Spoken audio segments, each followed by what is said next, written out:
Hello Virgo, Sun, Moon, Rising, and Venus signs. Kamusta kayo? Sana po'y nasa mabuti kayong kalagayan. Welcome back po sa Star Tarot. Kung bago kayo dito, welcome din kayo. Thank you sa inyong support. I truly appreciate it. God bless you all. Virgo, resilient. Ayan, paalala ito sa inyo, Virgo, na you are resilient. No? You are resilient. Ano man, pinagtibay ka na ng panahon kasi ngayon, pinagtibay ka na ng mga pangyayari sa buhay mo in the past. Marami ka ng pinagdaanan, hirap sa buhay, pero napagtagumpayan mo to, no? Kaya ngayon, matibay ka na, matatag ka na, para ka ng evergreen tree na kasing tibay, no? At hindi mababali.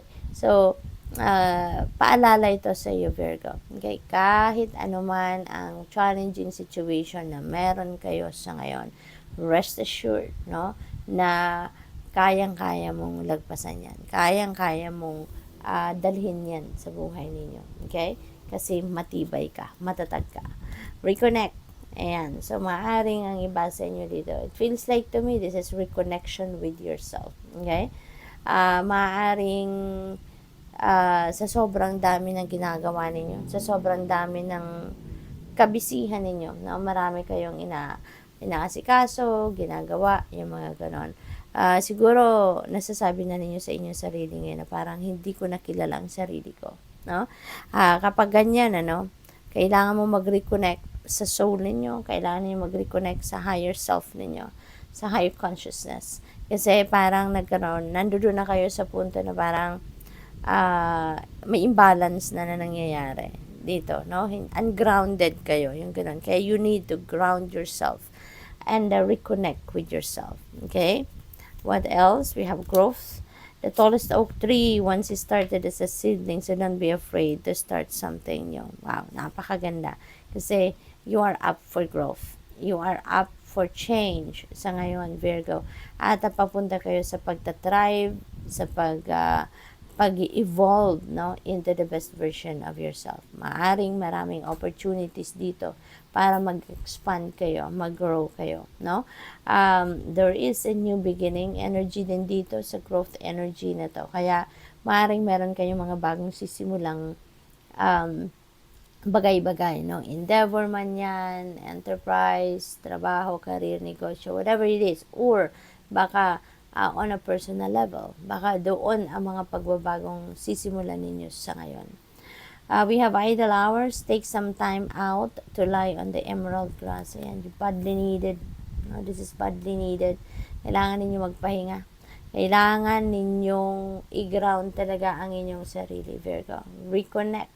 Okay? Reconnect.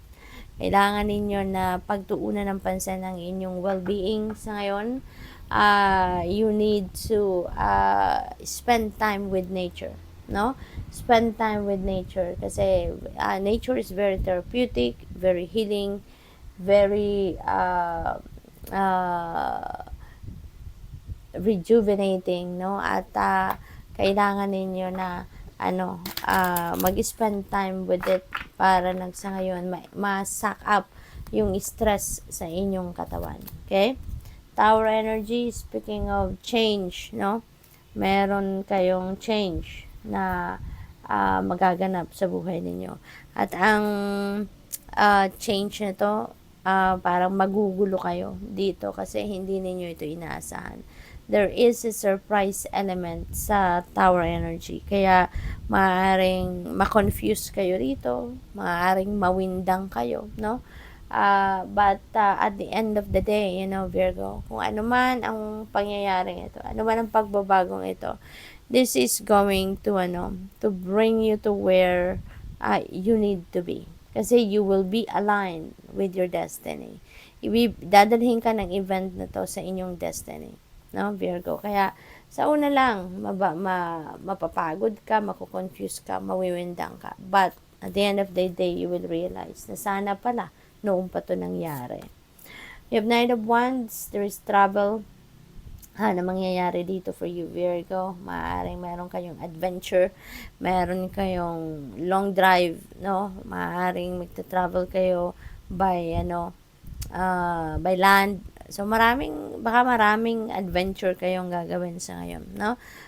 Maybe this is also a time that you're going to take action towards your dreams, towards your goals. Maaring meron kayong mga iniisip, may mga plano kayo.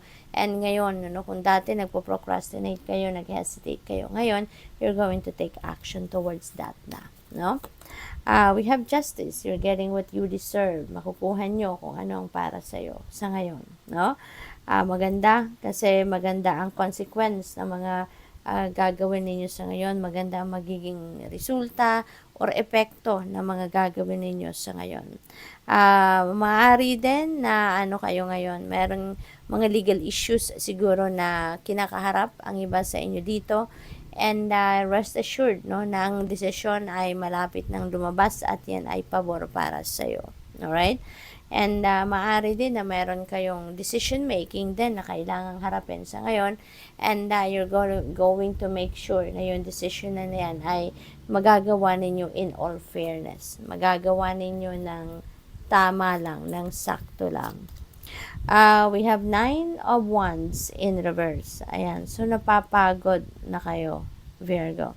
Napapagod na kayo. You are feeling overwhelmed. Parang gusto nyo nang sumuko. Gusto nyo nang mag-give up. Kaya kailangan ninyo talaga na magpahinga. Okay? Give yourself time a breather. Alright, Virgo? Para hindi na ninyo ito maramdaman. No? Napagod. Makabawi na kayo sa pagod. Ma-replenish ninyo yung lost energy ninyo. Kasi kung ungrounded kayo, talagang kahit konting kibot lang, mapapagod kayo. Konting kibot lang, mau-overwhelm kayo. Kasi nga, ungrounded kayo. Kaya kailangan ninyong magpahinga muna. Okay? Give yourself time to breathe. Napakahalaga niyan. Kailangan nyo muna, kumbaga, magkarga ng gasolina, kumbaga sa sasakyan, no? Ganon din kayo. You need to refill your cup, ika nga. 10 of Pentacles, napakaganda. This is wealth. No, this is wealth. This is financial future. This is financial security and stability. Maaaring nandoon na kayo sa puntong nakapag-ipon na kayo para sa iyong future. You can provide for yourself, for your family, for the long term. Maaaring nandoon na kayo sa puntong yon. For others of you, your hard work will be rewarded. Yung sipag ninyo, makukuha nyo na yung reward na to. And that is financial reward. Okay? There is financial gain na paparating rito. And yung financial gain na yan, maaaring malaki yan, no? Kasi you'd be able to establish na your financial future. You'll be able to establish na with your security and stability for the long term with that reward na makukuha ninyo. So, napakaganda kasi in terms of kaperahan, you will be successful sa ngayon. Good luck. Thank you for watching Lemon Light. Namaste.